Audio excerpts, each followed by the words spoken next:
शिवाय घर के बाहर बेचैनी से टहल रहा है। रात का वक्त है।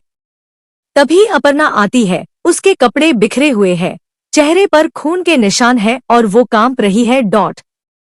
शिवाय घबराते हुए, अपर्णा, ये क्या हाल है तुम्हारा? तुम कहाँ थी इतनी देर से? मैं कब से फोन कर रहा हूँ। अपर्णा रोते हुए शिवाय के गले लग जाती है। शिवाय, मुझसे बहुत बड़ी गलती हो गई। मैंने अपने दोस्त को मार डाला। मैंने उसका खून कर दिया। शिवाय शॉक्ड होकर, क्या? तुम होश में तो हो? क्या बोल रही हो तुम? अपर्णा, मैं वहां पार्टी में गई थी। हमारी बहस हुई और पता नहीं कैसे वो गिर गया। शिवाय, वो मर गया है। पुलिस मुझे पकड़ लेगी। मेरा करियर, हमारा परिवार, सब खत्म है। शिवाय अपर्णा को संभलता है और उसके आंसू पोंछता है। उसका दिमाग तेजी से चलने लगता है। शिवाय, अपर्णा, शांत हो जाओ। सुनो मेरी बात, रोना बंद करो। अगर तुमने ये जानबूझकर नहीं किया तो हम आईसी संभल लेंगे।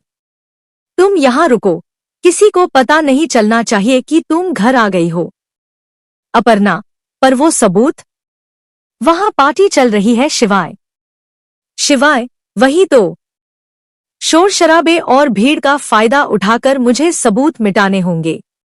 मैं जा रहा हूं। तुम खुद को साफ करो और कमरे से बाहर मत निकलना। शिवाय उस दोस्त के घर पहुंचता है। तेज म्यूजिक बज रहा है। लोग ड्रिंक कर रहे हैं और डांस कर रहे हैं। शिवाय दबे पांव उस कमरे की तरफ जाता है जहां बॉडी है। शिवाय मन में, मुझे अपर्णा के फिंगरप्रिंट्स और उसका वो ब्रेसलेट ढूंढना होगा जो उसने आज पहना था।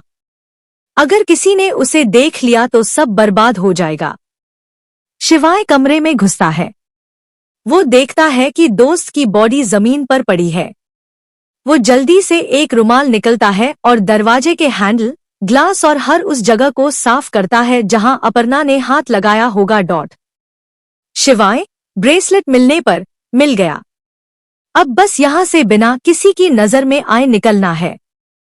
शिवाय निकलने ही वाला होता है कि तभी पीछे से किसी के चलने की आवाज आती है और लाइट जल जाती है। शिवाय जैम जाता है। एक गेस्ट, शिवाय, तुम यहां इस कमरे में क्या कर रहे हो? और ये नीचे क्या पड़ा है? रात का समय है। जगद्धात्री जस अपने कमरे में स्वयंभू का इंतजार कर रही है। उसके चेहरे पर चिंता और शक के भाव हैं। स्वयंभू दबे पांव कमरे में दाखिल होता है, जैसे कुछ छुपाने की कोशिश कर रहा हो। जगद्धात्री गंभीर स्वर में, इतनी रात हो गई है स्वयंभू, तुम अब तक कहाँ थे? और तुम्हारा फोन भी क्यों नहीं लग रहा था? स्वयंभू हल्का सा चौंकते हुए, अपनी घबराहट छुपाते हुए, अरे जस वो, मैं नीचे था, आर्णा के कमरे में। वो अपने मैथ्स के कुछ सवालों में उलझी हुई थी। बस वही सॉल्व करने में वक्त का पता ही नहीं चला। जगद्धात्री स्वयंभू की आंखों में देखते हुए, आर्णा के पास? इतनी देर तक? तुम झूठ बोल रहे हो स्वयंभू। स्वयंभू नजरें चुराते हुए, मैं क्यों झूठ बोलूंगा?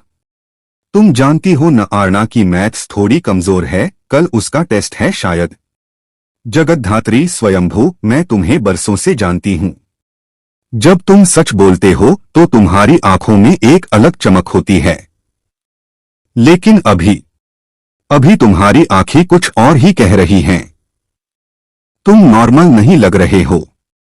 तुम्हारी बॉडी लैंग्वेज, तुम्हारा बात करने का तरीका, सब कुछ बदला हुआ है। तुम मुझसे कुछ छुपा रहे हो? स्वयंभू झुंझलाते हुए, कुछ नहीं छुपा रहा जस, तुम बेवजह शक कर रही हो। मैं बस थक गया हूं, हमें सो जाना चाहिए। जगद्धात्री एक तेजतर्रार ऑफिसर है। वह केवल शब्दों पर नहीं बल्कि सामने वाले के हाव भाव पर यकीन करती है। स्वयंभू का आर्णा के मैथ्स वाला बहाना उसे बहुत ही कमजोर लगा। स्वयंभू का व्यवहार, स्वयंभू आमतौर पर जगद्धात्री से पारदर्शी रहता है, लेकिन उसका यह झूठ संकेत देता है कि वह किसी बड़े मिशन या किसी व्यक्तिगत संकट में फंसा है जिसे वह जगतधात्री को नहीं बता सकता। शो में यह ट्विस्ट इसलिए डाला गया है ताकि दर्शकों को लगे कि क्या स्वयंभू का कोई डार्क साइड है या वह जगतधात्री को किसी बड़े खतरे से बचाने के लिए खुद अकेले कुछ कर रहा है। देशमुख का डाइनिंग हॉल। सुबह का समय। जगधात्री, माया, अर्ना और परिवार के अन्य सदस्य। जगतधात्री प्यार से सबको नाश्ता परोस रही है। घर में शांति है, लेकिन माया थोड़ी हड़बड़ी में दिख रही है। जगतधात्री मुस्कुराते हुए, माया ताई, आप अपनी पसंदीदा कचौड़ी तो चखिए, मैंने खास आपके लिए बनाई है। माया घड़ी देखते हुए और बैग संभालते हुए, नहीं जस, आज बिल्कुल वक्त नहीं है, मुझे भूख नहीं है। मेरी आज एक बहुत बड़ी और जरूरी मीटिंग है, मुझे अभी निकलना होगा। जगतधात्री पीछे से रोकते हुए, लेकिन ताई, खाली पेट बाहर जाना ठीक नहीं है, बस थोड़ा सा खा लीजिए, फिर आप चली जाना। तभी अचानक घर के दरवाजे पर जोर की आहट होती है। पुलिस की एक टीम इंस्पेक्टर के साथ अंदर दाखिल होती है। घर के सभी सदस्य अपनी कुर्सियों से खड़े हो जाते हैं। इंस्पेक्टर, रुकिए, कोई कहीं नहीं जाएगा। माया हैरान होकर, इंस्पेक्टर, आप लोग इस तरह हमारे घर में, क्या बात है? इंस्पेक्टर, हमें खबर मिली है कि अर्णव देशमुख, अर्ना, के खिलाफ गंभीर सबूत मिले हैं। हमारे पास उनके नाम का अरेस्ट वारंट है। सीन 3। माया और परिवार का शौक। पूरे परिवार के चेहरे का रंग उड़ जाता है। सन्नाटा छा जाता है। माया गुस्से और सदमे में, क्या? Arrest warrant? यह नामुमकिन है। आप क्या बकवास कर रहे हैं? मेरी आरना ऐसा कुछ कर ही नहीं सकती। यह सरासर गलत जानकारी है। जगतधात्री गंभीर होते हुए, इंस्पेक्टर, क्या आप जानते हैं आप क्या कह रहे हैं? बिना ठोस सबूत के आप किसी पर ऐसे इल्जाम नहीं लगा सकते। इंस्पेक्टर, हमारे पास पुख्ता जानकारी है, कानून अपना काम करेगा। अर्ना, आपको हमारे साथ चलना होगा।